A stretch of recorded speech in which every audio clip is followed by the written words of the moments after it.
Good afternoon and welcome to BlackHat 2011. You're currently in the threat intelligence track.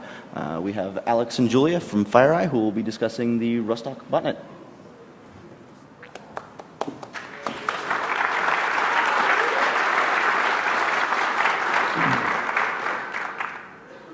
Okay. Good morning. Good afternoon, everybody. So just a really quick announcement besides filling out your feedback form. If any of you knew Len Sassman, there'll be a memorial Friday at DEF CON, Friday night in one of the Sky Talks rooms. So anyway, so Alex and I are going to tag team on this basically, and basically for the next hour or so, we're pretty much going to cover similar spam botnets and some of the history of Rustock, as well as the current takedown that Microsoft did earlier this year. So I guess Alex will probably take over from this point. Sure. So I'm going to get started. So my name's Alex. I'm a FireEye. Wow, these mics work pretty well. And if you need a laser pointer. Sure. So all these people couldn't get into Kaminsky's talk? That's a little surprised. But yeah, so obviously not a marketing presentation, but I do want to talk real quickly about the way that people typically got infected with Rustock and with other bots that are kind of similar to it, and with some of the small intricacies that were built into Rustock to make each different step of the infection lifecycle work a little bit better. But I don't think it's really any surprise to anybody that people get infected either via the web or via email today. You know, there's certainly a small percentage of malware that comes in via USB stick or other infection means. But for the most part, you're getting infected through some sort of drive-by download or some sort of email attachment. Right? It's attacking either the browser or the browser infrastructure: PDF, Flash, Office, QuickTime, Real Player, all the plugins that sit inside a browser that enterprises are very bad at patching, and home users are even worse. So because of that, that's where they've gone after. And then, once the exploit comes in, obviously the only thing browser-based malware does, or the only thing exploits do in the realm of browser-based malware, is download and run an executable. So it doesn't matter if it's a PDF exploit or a JavaScript exploit or a whatever. For the most part, the only thing the shellcode does is download and run an executable. And then once they have persistence on the system, they're going to beacon out to remote command and control. So that's the whole exploit lifecycle. So you probably think, okay, well, botnet takedowns aren't that hard, right? All you need to do is gather up all the malware for the same family, right? If you pick a DDoS bot, or you pick a spam bot, or you take a data stealer, if you have access to massive amounts of malware, which most AV companies, most security companies do, either from your customers or from a commercial source, you can gather up all the malware and then track down the command and control, and then take it down, right? Talk to people, say, hey, that's bad, you got to stop doing that, and the bot goes away, right? Well, that's kind of what I thought at one point. You think that, in general, people want to do the right thing, whether it's a domain registrar or registry, or maybe it's some sort of ISP or hosting center. If you're providing good data, they'll act on it. And that's true in the US, which we can see in Rustock. But I want to show an example of Grum, which is another top 3 spam bot that I tried to take down a couple of years ago, and it didn't work. And I'll talk about why it didn't work and actually the harm it created because I failed at taking it down. But Grum's a huge bot. Hundreds of thousands of nodes, sends billions of spams per day. Depending what stats you look at, what anti-spam vendor, whether it's Ironport or whether it's Symantec or whoever it is, everyone has kind of a different way of measuring spam, but it's always in the top couple spam bots worldwide. And just like Rustock, the command and control for Grum never changed. Well, why did we call it Grum? We called it Grum because the bad guys called it Grum, the criminal. So in the actual downloader that pulled down the initial infection, he was calling it getgrum.php, which is why the whole industry calls it Grum. Naming malware is always kind of interesting. Everyone has a different name, but in the case of this is pretty much what everybody calls it.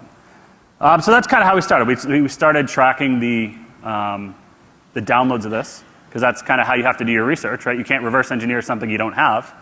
So you figure out the characteristics it's using to pull down the malware, and you gather up, hundreds or preferably thousands or tens of thousands of samples of the malware, and you start running it. Right, so when we started running Grum, this was in like 2009. Hopefully this is big enough. Yeah, we noticed that the vast majority of the command and control servers existed in 2 major net blocks. But then when you dig deeper those net blocks, when you look at routing charts, you look at advertisements or whatever, you saw that those prefixes were only being advertised by one data center. And that was this data center called SteepHost. And these guys still exist. So this is naive me. This is a couple years ago me. I said, okay, well, you know, I know exactly where the command and control is. It's obviously one group supporting this botnet, right? I should be able to turn this over to all their upstream providers or to the data center or to whoever, and they'll take it down, right? Well, they don't. They don't. So I put on my FireEye hat and I sent this nice official email, and I sent them all the Grum stuff. You know, I sent them all the information about. I sent them all the information about that specific box. It was really evident that all this was there. But they also were hosting, you know, generic malware. They were hosting, you know, link crawlers that were doing like forum spam. They were hosting, you know, all that chat. So I wrote this really nice Word doc, and I sent it to their upstream provider, data group or something like that. And I got no response back. Well, so I took it, and then I sent it to data group's upstream provider, Global Crossing. And I got a little bit of a response. And they said, oh, thank you very much for your automated abuse report. Someone will take advantage, or someone will take note of this. So they took a few of the IPs and they put in /23 null routes. It wasn't on the whole subnet. It was just on a very selective number of the IPs. And that basically made it so that if you're going through that route, you weren't going to be able to get to it. So you can see that I just incremented the IP by 1 in the trace route, and I was able to get to it, right? So just very, you know, specific null routes. So what do the bad guys do? What does SteepHost do? Well, they say, okay, well, I'm going to get a backup provider so that if someone's null routing my connections, so before, this is what the connection looked like. All their traffic went through data group. And when a null route was being placed actually on Global Crossing to go through data group, they got a backup provider to just for a little bit of resiliency. And it kind of makes sense that they would want to do that anyway because you want to have a dual home network. But they weren't before. But with a little bit of pressure, it forced them to go and buy more connectivity. Was that good? No, not really. It really didn't have any operational effect in terms of overall spam on the internet. You know, the computers are still infected. It put them out of business for like maybe half an hour. But because these guys are like in a legitimate data center, they're in like, it's kind of like a peering point or like an internet exchange.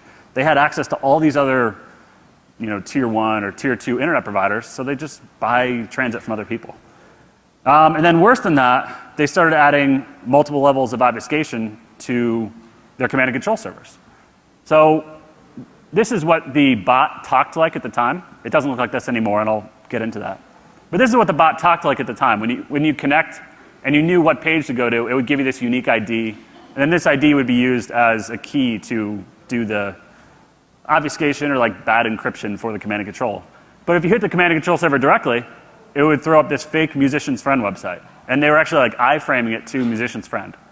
So they went back, SteepHost went back to their upstreams and said, oh yeah, you know, I guess the computers got compromised. I'm guessing what they said, right? I guess the computer got compromised, and you know, see, it's really a legitimate site. You know, it's not command and control.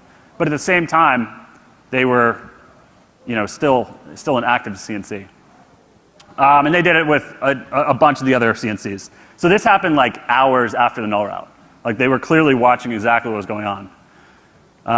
And so this is a fake blog, but it's the same principle. If you connect the way the command and control expects to, you can still talk to it. But then a few weeks later, they got freaked a little bit.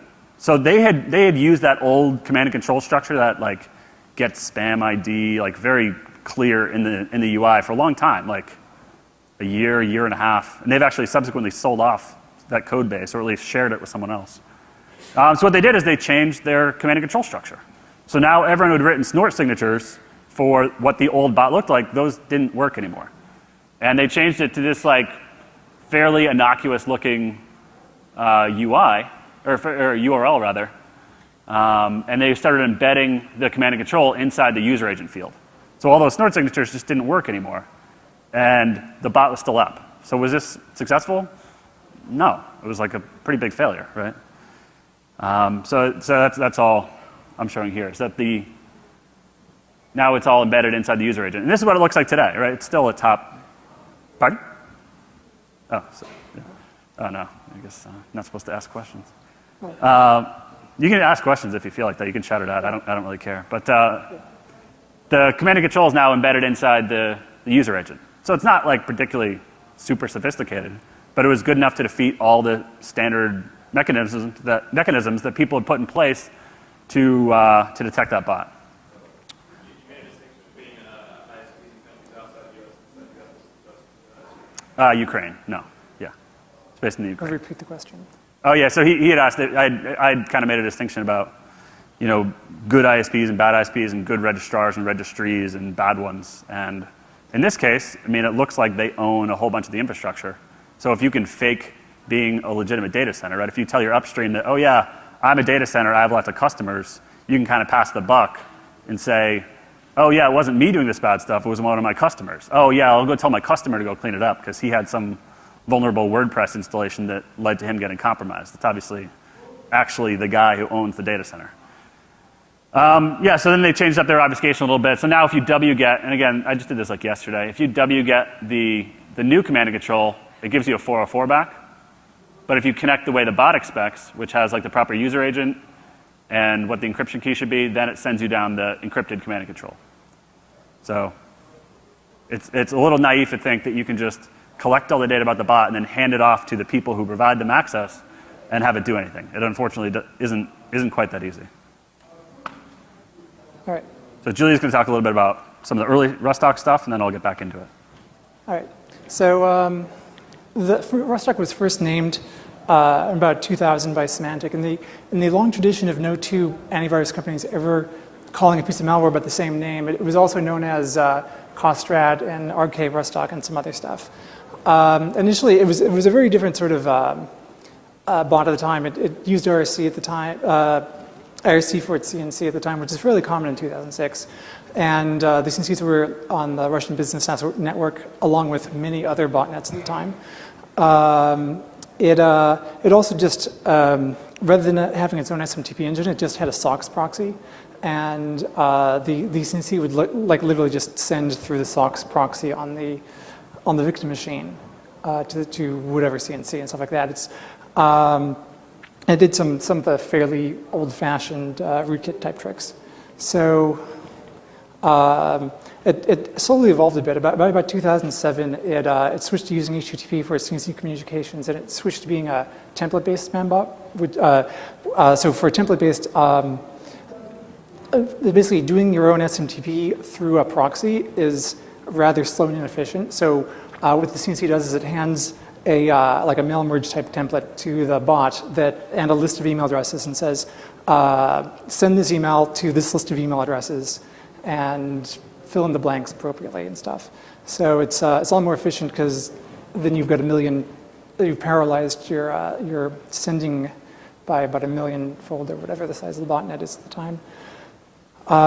Anyway, it was initially propagated via spam messages where there'd be some sensational subject line and click here for this news story about whatever crazy thing, and a lot of people would fall for it and it would basically run the program and install itself. There was also a number of drive-by exploit done as well, where you basically look at you end up in some web page, exploits your browser, shellcode downloads this executable, runs the installer. Fairly standard stuff. Around this time too, it was Rustock. A lot of the spam was sending out was also claiming to be from Microsoft as a very sort of advanced fee scams, where it's like, oh, we've won this prize from Microsoft. Send us all of your personal information so that we can send you this prize money. Kind of a thing. A lot of Viagra spam and so forth. And interestingly enough, Joe Stewart actually did this really great analysis of some of the penny stock scam that was sending out at the time. It looks kind of like this. Anyway, you get this email, and Joe was like, who on earth would fall for this? So, but he actually went and looked at the stock price for this stock, and he found that this is basically when the spam campaign went out. Like literally, like the stock price like jumped, and even if like who would buy stock based on recommendation from a spam message? But it may just be that everybody kind of knows it's kind of shady, but they figured they could maybe they think they can get money out of it before the stock price drops or something. And there's the greater fool theory, I guess, from stock trading or whatever. There was also, actually, Joe Stewart actually got his site DDoSed for a while because of this research he published.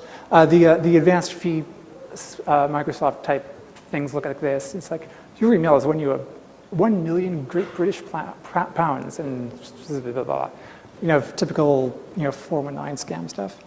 So in 2008, after the infamous Russian business network had gone down,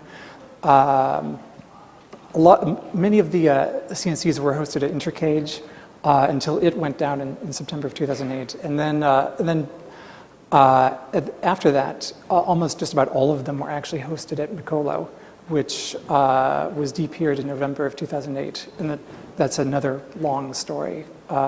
There were several botnets like Srisby that were also hosted at Mikolo. It was like literally the entire AS range was nothing but CNC servers and like spam advertisement hosting and stuff like that.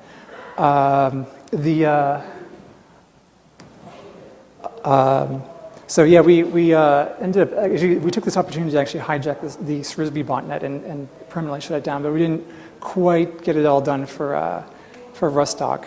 So we hijacked part of the Rustock CNCs during this period, and this is about where we plotted most of the incoming bots coming from at the time. So there's only partial data though, but right. So the idea is that when Mikolo was still up, all these bots, the backup mechanisms were kind of evolving. Some had static domain names built in. Some had these kind of first generation domain generation algorithms where they would generate a certain number of names based on the time, yeah, which is really popular now, but back then it wasn't. So what we found was that when the Rustock command and control servers went down, they had a bunch of backup names that weren't registered. So all we did was just register them very quickly. So we were able to get like a pretty brief insight into the bot. Yep. Yeah, and that's where the data from this is from. We did the similar trick for. Oh, what was the question? Red versus purple? I think it's the size of the. Actually, what did? Yeah. What was the CNC? Yeah. Okay, the red ones were CNCs. Okay. So yeah, I guess most of the hosting. Yeah, Mikolo was in San Jose at the time. And it's just been like some other data that was mixed in, but. So yeah, it was. So Rustock was using hard-coded IPs at the time, and some of the versions of Rustock actually did have a backup set of DNS names, but so a bunch of them didn't. However, on like Saturday, after the initial takedown, Mikolo, I guess, made use of their backup peering agreement with Telia in Sweden. And for about 12 hours, the IP block was routable again. And so the people operating Rustock took the opportunity to quickly push out an update to all of the bots that did still connect the IP range to point them to a new server in Russia. And anyway, 2009, more of the same. And just kind of sending more and more and more spam. I think it actually ended up being 2009 is when it finally hit being the majority of source of all spam on Earth. So you were actually going to mention on the encryption stuff. Yeah. So the Aurora, which I'm sure everybody has heard about and was wildly overmarketed in 2009 and certainly continues to be overmarketed. What was interesting about that attack was that it used something that wasn't next gen then, but it was certainly not used very widely. and that was using some sort of encryption, really obfuscation, built into the initial shellcode, so that when the shellcode executes and it calls URL download file A or URL download cache file W or something, it pulls down a file, and that file is obfuscated. So this is the first stage downloader. This isn't like an exe that exists and it's going to pull down over SSL. This is basic obfuscation that's built into the shellcode, so that when it brings down the exe, it's encrypted.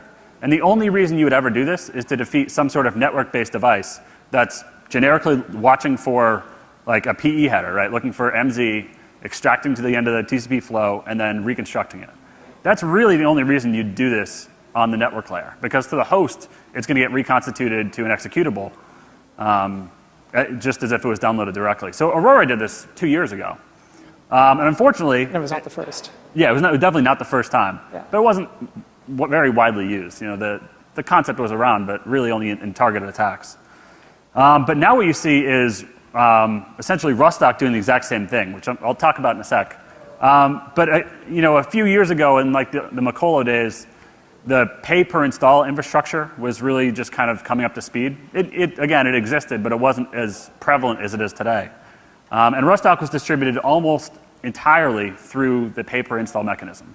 So the initial shellcode executes, it downloads a file, and all that file does is go and download other files. Right? That executable doesn't have any real functionality built into it,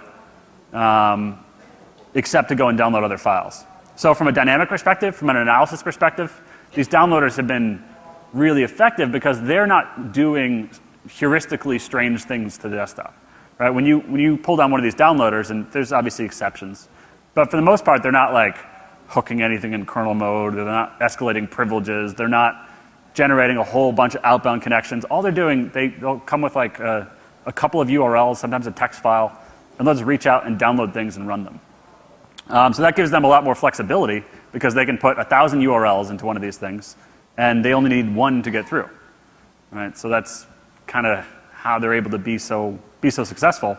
And there have been a bunch of services that have popped up to support this. And there's whole teams of people that all they do is install software for other people. So Gangstabucks is down now. It's not around because it got too popular. So I pulled this off Brian Krebs' blog.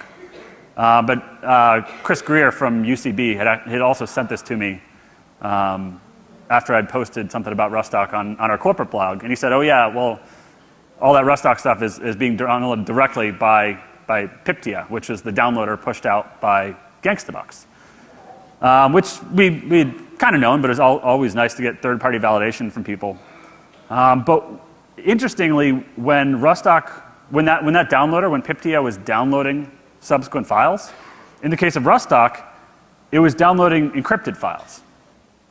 So it's not just interesting that it's downloading something encrypted, it's that not only was it downloading things that were encrypted, so in this case, Rustock was coming down as this password-protected RAR, which I'll talk about. It's that initial downloader had to know how to decrypt this, right? So a standalone executable, pulling down the encrypted piece, you have to know how to decrypt it, right? How to run it. You know, and you might see a fake JPEG header, so it knows, okay, skip the first 200 bytes and then extract it. Or it could be some binary blob and it say XORs it by 55 and skip null bytes. Or, you know, there's a whole bunch of different obfuscation techniques. But that initial executable was downloading Rustock, encrypted. But it was also downloading a whole bunch of other stuff, like gbot and like other fake AV and other things that were built into the very same downloader executable, which kind of makes a connection between Rustock and some of this other crap that they were actually pushing out, like fake AV software. So just the connections you can draw between what was built into some of those downloaders and some of the malware families they were fetching are interesting. But anyway, I talked about how it pulls down this fake RAR file. They did something interesting on the downloaded file, which would never be seen by a human, right? If you're on a desktop, you're never going to see this stuff coming down. This is only to defeat other network-based people. So network-based tools that are watching for executables, or in this case, they're watching for RAR files, they would see this, and what they're trying to do is throw them off the trail. So they'd actually call this RAR file, which was like 2 steps into the infection process, my backup 21, or my photos, or photo 21, or backup.rar, they would name the RAR files something completely innocuous. So if you were a network guy, like if you were an analyst at some big company, or you just were watching network data, watching for statistically interesting things or heuristically interesting things, if you see this RAR file come down, and let's even say you extract it, right? You extract this file called mybackup21, and you try to open it, and it ends up being password protected. So it's not just that you would think, oh, you know, that's, I can't tell what it is. You're probably going to go in the opposite direction. You're probably going to say, okay, well, it's completely reasonable that someone password protects their RAR file, even though RARs are maybe a little weird. They password protect their RAR file if it's called my backups. So they think in the other direction, like, oh yeah, it's probably legit. I'm probably not going to look into this. So the only reason you would have built that type of obfuscation into it is if you were trying to throw off network-based analysts. So anyway, so yeah, like I was saying, if you grab one of these RAR files and try and just even look at the metadata in it, you know, you prompt it for a password and nothing will ever work. One of the interesting features about the RAR file format is that it's a solid archive where all of the metadata is basically included with the compressed data and also encrypted all at once. So RAR doesn't actually, the only way RAR knows this is actually a RAR file is by looking at the initial header and then just kind of trying passwords and stuff like that, or trying to see if the CRC will work after decryption. So this is one of the actual Rustock samples as the update came down encrypted. As you can see, it's got a regular RAR header and then white noise. When you actually decode it, it ends up looking like this. It's a regular Windows, this kernel device driver. And the crypto they used was it's fairly simplistic. The key is actually stored in the file, which is actually not that uncommon for a lot of these homemade crypto algorithms. Basically, it's a 4-byte key, and you do some math on it. Basically, you add it with a constant, and then you just take the least significant byte of the key and XOR it with the least significant byte of the encoded data, and that's your output byte. And then basically the 4-byte key is just permutated in various ways to essentially get the next byte for the stream. Anyway, so I think that was about 2009, I guess. So in 2010, the other interesting developments were that Rustock seemed to have gone on vacation over Christmas, and nobody exactly knows why. There was a noticeable drop in spam back in October last year when spambot went down. That was basically the Canadian pharmacy affiliate program thing that was where Rustock got most of its money from, I guess, apparently. Was basically sending spam on behalf of that whole group and stuff like that. But it was the way that the affiliate thing worked was basically it was basically a way of contacting purveyors of imitation pharmaceuticals with operators of botnets and how to get money for spam campaigns or something like that. It was basically it's how the business side of this thing apparently works. Right. Yeah. Krebs had done a really interesting write-up about this. I talk about Krebs a lot, but he did an interesting write-up about this. You guys should all read, where he was analyzing not from a spam perspective, but from a back-end perspective of all these affiliate programs. Unfortunately, the affiliate programs, a lot of them compete with each other. So, like, bad guy A group wants to discredit bad guy B group so that they use one service over another. So they leaked the database of one of the competitors to Krebs. They're like, oh yeah, here's a bunch of data, go and blog about it. And what he found was that the top 3 affiliates were all the same dude. So the top 3 money earners for Spambot, all use the same web money ID, and they were all the Rustock guy. So he would register multiple affiliate accounts and manage to be the top 1, 2, and 3 affiliate for these huge spam campaigns. And just make boatloads of money. But he didn't want to be too big, or else everyone would get pissed at him, like, oh, who is that one username? So he would register multiple accounts on all these services and still be the top earners for all those different accounts. So it was pretty cool. Yeah. So anyway, so over Christmas, the botnet just stopped for a couple of days, about 9 days, or however many days that is, about 2 weeks or something, and nobody knows why. And last I heard, nobody has found out yet. So for all we know, the operators were abducted by aliens for 2 weeks. I don't know. But anyway, this is, if you look at the statistics, you can see the drop, like right over Christmas vacation. Yeah, Rustock's always had an interesting spam pattern that's a little bit different than all the other bots in that it's not like continually sending spam the way some of these things are. It sends like massive amounts of spam in spikes. So like one spam run, and it was because it is implemented at the kernel level, it was more efficient than a lot of bots. It was able to send a lot more spam. Similar to like Sprisby, which is another similar fairly sophisticated rootkit. It's able to send it much more efficiently at a much lower level, which is why you see those peaks, because it doesn't need to send it over time. It has enough bots that it can just pump out everything at once. And it's a little harder, too, for the anti-spam vendors to catch up if you send it all at once instead of over the course of a couple hours. Right. So anyway, other things that it started using over in the last 2 or 3 years was going to a random DNS name based off the current date type of backup mechanism. So the next time anyone tries to shut down all the CNCs, it would still be recoverable via the DNS names. It did a bit of encryption, not very well. The interesting thing about a lot of the CNCs, besides being a lot of the DNS being fastplex, is the A record would have the wrong IP address in it, or rather, it would have a transformed IP address. So if you ask, what is the IP address for holybible.com or whatever, and it'd send you back, oh, it's 1234, and then Rustock would take that and transform it to the actual IP address and connect to that with the appropriate headers being faked for it and so forth.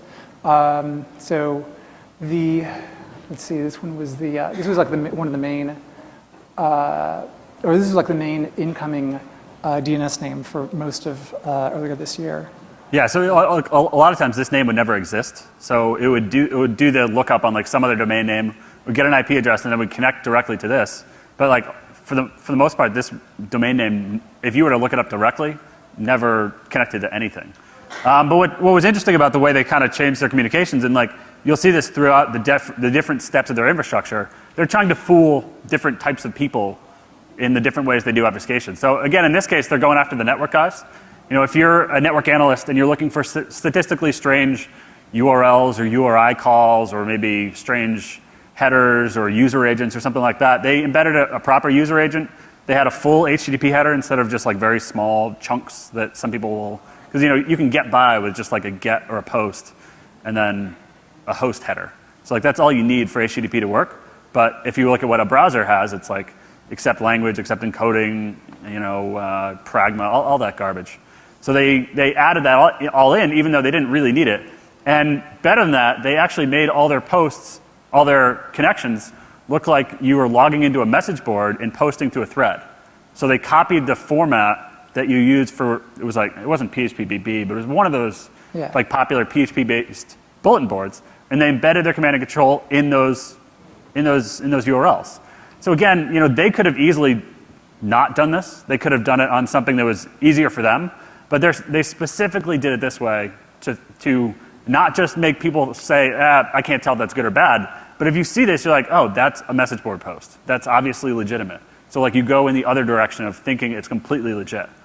So that's why they're able to stay around and be the biggest and baddest for so long. Anyway, so the other innovation around this time was they switched to a multi-tiered command and control structure, so that basically all the bot machines would talk to around March by about 96 CNCs, and then behind those, basically these are the ones everybody could see because it's what the bots are talking to and all the DNS points do. But behind that, there was some other set of CNC servers that was essentially sending instructions out to these, and these are not visible, so to speak, from this side of the world. And the other thing about this, though, is if you take down, is that if you're going to do a takedown, you need to get this entire tier, or else if there's even one control server left, all of the bots can be updated because there'll still be one responding to it. And this kind of structure also lets the operators, essentially the command and control servers end up being very ephemeral, so that even if they go down, it's probably much easier, really easy for them to bring another one up, since there isn't really any smarts on this layer. And so, yeah, if they do go down, they usually start doing the DNS name lookups. There was one static name and then a bunch of algorithmically generated ones. So other changes, it started using SSL for doing the SMTP around the end of 2009, and it stopped in 2010, probably, well, initially probably because a lot of heuristic spam classifiers will give an incoming message a higher score if it comes in transported over SSL. And then by early 2010, I guess they stopped doing that, possibly for performance reasons, because if you don't have to do the whole SSL handshake, it's probably a lot faster to pump out billions of emails. They also actually they'd actually go through Hotmail's web interface too if the user had credentials for it. The DNS was fast flux between a whole bunch of servers, like you say, and it also, to try and bypass a lot of heuristic spam classifiers, it would grab random strings off of Wikipedia through the random page interface. And if you look at some spam messages, it's basically you can see how the forms kind of work. Is the from line is basically, 4-digit number with some other stuff at, a bunch of DNS names probably pulled out of the recipient email list or something like that. Then the whatever plus the random text from Wikipedia. So sometimes it doesn't quite make any sense, like that or whatever. But anyway, it's enough to bypass a lot of simple classifiers, I guess, or at least keep the score low enough to sneak by. So by late last year, 2010, and early this year, all of the CNCs for Rustock were all but 2 of them were actually hosted within the United States, and the other 2 were hosted in Amsterdam, and like places in Kansas or Missouri and Kansas, and there's some down Bay Area and so forth. Went down in Texas, or a couple down in Texas actually. There's about 9 hosting providers, I think it was. 6 or 7, something like that. Yeah, but the key is that, again, if you go back to the old days, you can really see Rustock evolve throughout the years as kind of the security community has evolved and how security tools in general have evolved. It went from IRC communication to hard-coded IPs for command and control to this random domain generation, and now they're using network-based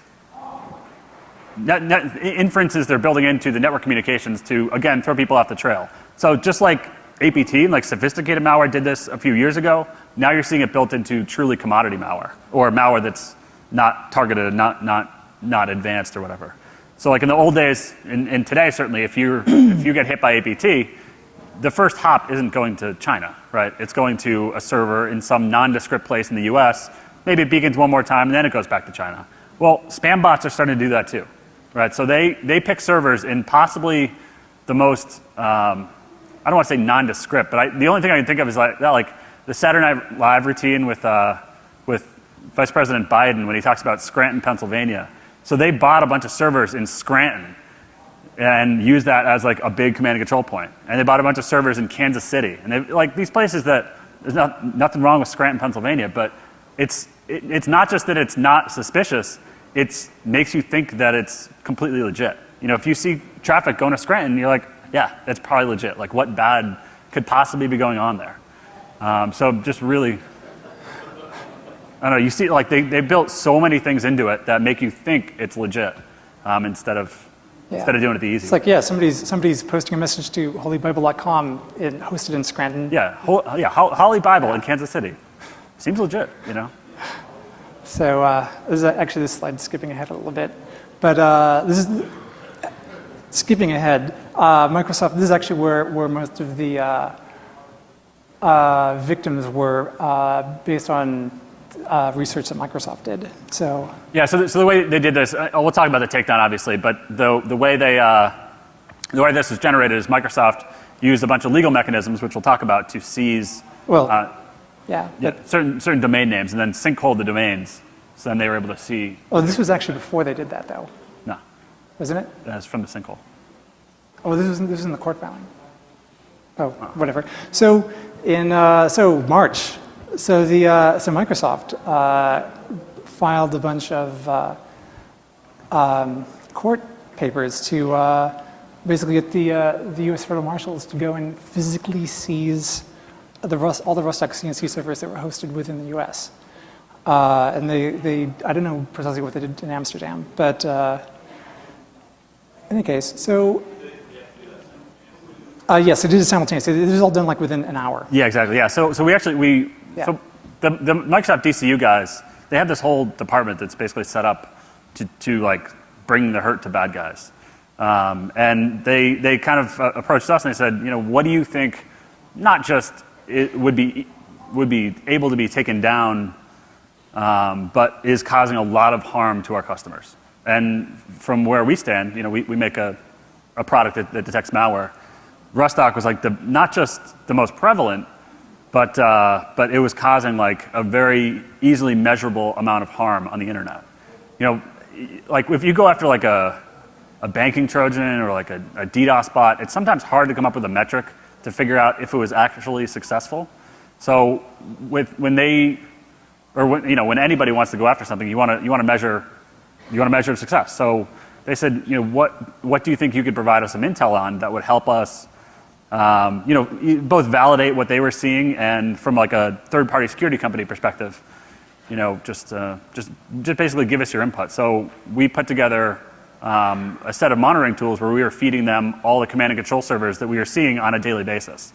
And obviously they have their own research teams that are extremely bright, but they wanted some validation from someone not associated with Microsoft that what they were seeing was both right and it was the whole picture. Like what Julie was saying, if you take down, so they had like 96, I think, first level command and control servers. You miss one, they can very easily push out an update and really kind of screw a lot of the work that you did. So they came to us and they said, what do you think? Is Rustock something that you could help us with? And we said, yeah, absolutely. So they had us write up a declaration of, the harm that we thought it was causing their customers and some of the, just generic badness we were seeing on the internet.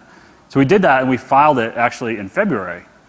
And this should all be public. We filed it in February, yeah, it is. And the judge said, well, what are you asking me to do? Like this is completely outside anything I've ever asked someone to do, because we're basically saying, hey, all these bad guys are doing bad things and all their servers in the US. But they're not really their servers. They're the servers, like if you think about the way a data center model works, that's typically either rented servers, it might be co-located, co-located where you physically ship a server to some third-party location and you're just buying transit, but you're basically asking the court to tell these third-party providers to turn over access to servers that they may or may not own. Like there's just a lot of like kind of strange mechanisms. So he said, come back in a few weeks and I'm going to reread this and I'm going to, make a judgment. So that's what happened in a little bit before this in March. The judge finally said, yep, okay, and there were some law enforcement people there, but we'll talk about the technical stuff. So, so the Microsoft's name for this was Operation B107, following a similar sort of methodology and naming scheme as Operation B49 last year, which took down Wallodec. And in that case, they just took over the entire DNS infrastructure, essentially administrative control over the DNS names, and that was enough to basically redirect the botnet into to Microsoft sinkholes. But this isn't applicable for Rustock, obviously. Just one more quick note on that. So so most of those domains existed inside the .com and .name space, and it's not just that a registrar or registry. So like, right, the way DNS works is you have registries that are responsible for CCTLDs and GTLDs, and then you have registrars who essentially resell those. And sometimes you have a shared model. But it's not that some of these registries, and in particular this one was in the US, it's not that they didn't want to help out, but it's that they weren't exactly sure whether they had the legal authority to help out. This is sort of the coordinated takedown is sort of a new model that security and the ISP community are sort of working on. But like what Julia's saying, in that case, the DNS infrastructure wasn't going to be enough because they had some IPs hard-coded, and you couldn't just take out the domain names, which is what happened in Wallet, and it's also what happened in MegaD, where we happen to have good relationships with other registrars, and they essentially just gave us the names, which was very nice of them. But that's the first, I think, legal mechanism that anyone's used to take domains. Right. Anyway, so legal counsel at Microsoft, Richard Bosovich, came up with this great idea for how to do this. And there's an interesting clause in the Lanham Trademark Act that I probably should have quoted here, that basically allows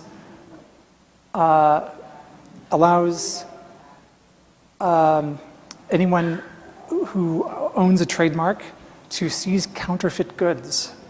And so basically the legal argument that was made was that these CNC servers had spam templates that claimed to be from Microsoft or from Pfizer selling Viagra or whatever, and that's a trademark infringement. And they're selling counterfeit Viagra and whatnot and stuff like that. And so basically it's under the jurisdiction of this Trademark Act, and all of the CNCs are also within the U.S.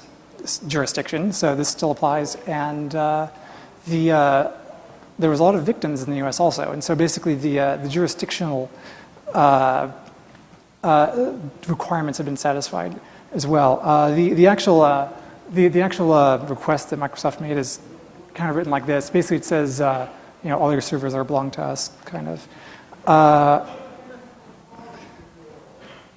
Anyway, it's basically, take over the whole thing so that the operators can't do anything else. So after they actually seized the hard drives, they did actually confirm that there are spam templates claiming to be from Microsoft and Pfizer on there.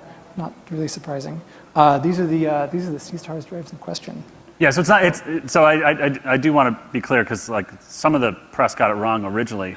They didn't seize the servers as like any sort of punitive damages. They were granted temporary access to the servers to get any sort of forensic detail that might exist on them so that they can go after the bad guy, right? And that's still ongoing.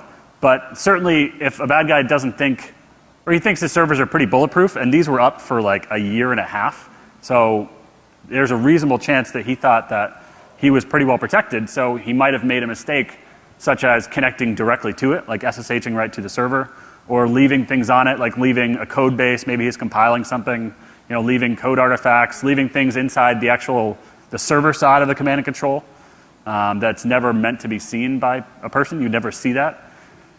So that was the idea in going after the hard drives. And then obviously just kind of a shot across the bow to the criminal himself. So. But when you do something like this, like you have to show damages, right? That's why I couldn't just sue. I couldn't do this myself, right? Because I can't show any damage from the spam. But there's a whole bunch of other damages that Microsoft is able to show other than trademark infringement. And they're kind of interesting ways. So one of them is the Hotmail service. So they didn't like actually go out and calculate this, but there's a measurable loss in CPU power, in heating and cooling, because these spam bots were sending fraudulent mails to Hotmail addresses. So Hotmail had to deal with this anti-spam capacity. At one point, this is like 50% of spam on the internet. So this is not like a small amount of spam. So it's, Hotmail has all those problems, but if you think about a corporation, you're buying like, I don't know, so you're a 10,000 person company, you have to buy like Cisco Ironport anti-spam. You've got to buy like more capacity than you actually would have needed if Rustock didn't exist. So there's very real damages that corporations could show against this. But more than that, what I think is the brand damage malware does to Microsoft. If you ask like anybody who uses a Mac, except for maybe some of this community, but if you ask like your parents or your friends, why do you use a Mac? Oh, well, Macs don't get malware. I don't get these problems. Like, well, they're not any. The security is like a totally another thing. But the fact that malware is prevalent on Windows computers is like one of the major reasons, and it's the brand damage there is incredible from this type of malware. Yeah, and this was actually because I messed up when I was doing the slides earlier this morning. But the other uses for the CNCs was there was also Tor exit nodes on the CNCs, and there was also a number of attacks against servers in Russian IP space that were originating from the CNCs. Right. Yeah. So they're creating basically Tor bouncers on these command and control servers that they were using themselves as another means of misdirection, right? So that's something they can give to their upstream providers, that if something bad comes out of these servers, they say, oh no, I was just hosting Tor, it must have been someone else, it wasn't me. But they're really good at different ways of misdirection. Right. So since March, there's kind of there's a couple of suspects that were pulled from the spambot database, actually, that was leaked. Cosma 2K is apparently the handle, but the name behind it may or may not be Dmitry Sergeyev, or one of these other ones, or Sergei Sergeyev, which is like John Johansson in English. It's a fairly common name too, so this is like sort of like going after somebody named John Smith. But funny thing, Brian Krebs did a bit of research on this, and one of the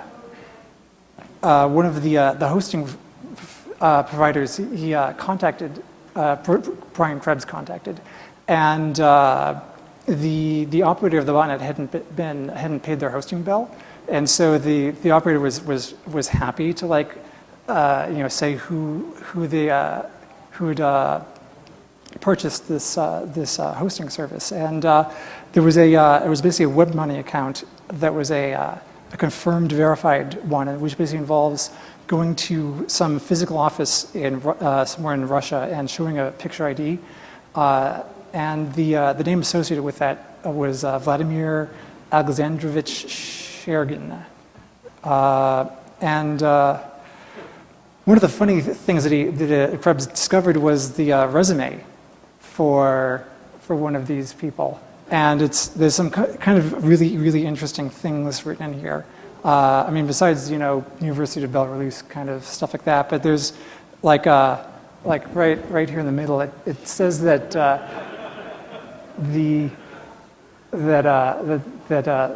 this person's an expert in the field of installations, whatever that means. Anyway.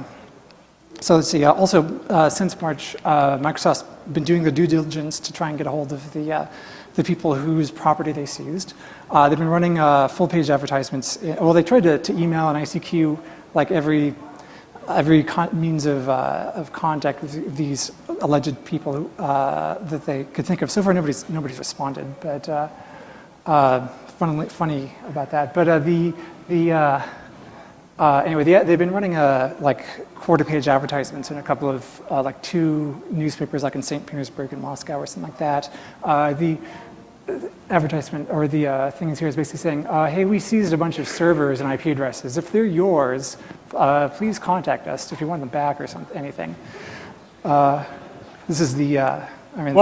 People laugh, but like one of the big things that Microsoft's kind of like the man, this big, huge company. So you get all these like security naysayers who are like, oh yeah, well, what if they had actually, accidentally taken a server away from a good guy, or the bad guy was just using it. It's like, you do a lot of reconnaissance ahead of time so that you don't do that.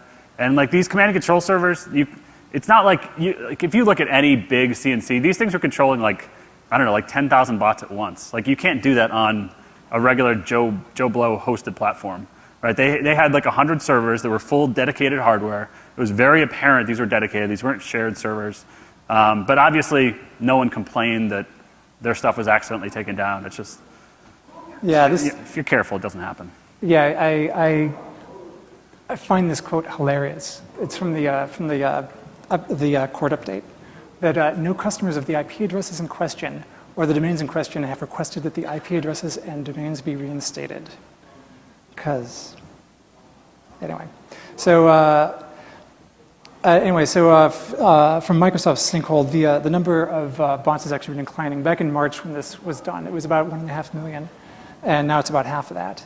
So it's, I guess it's, well, 2 data points. It's hard to say if that's linear or exponential, but.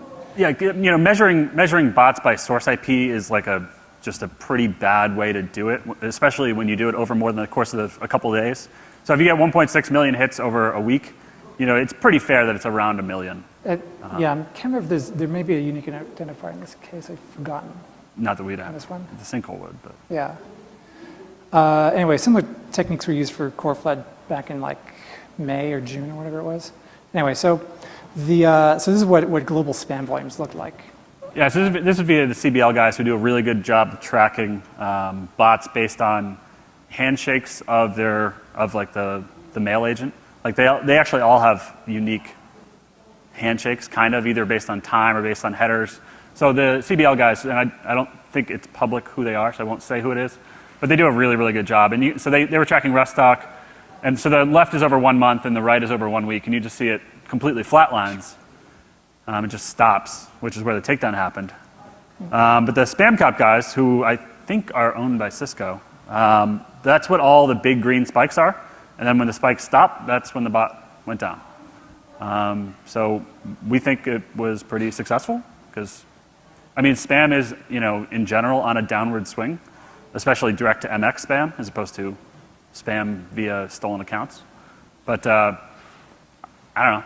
A lot of people say takedowns don't work, and I kind of showed at the beginning how you can screw it up if you don't really understand what's going on. But when you're working with the courts and registrars and registries and ISPs and companies that are willing to spend a ton of money on this, which I have to imagine Microsoft did. I worked with these guys for like a year.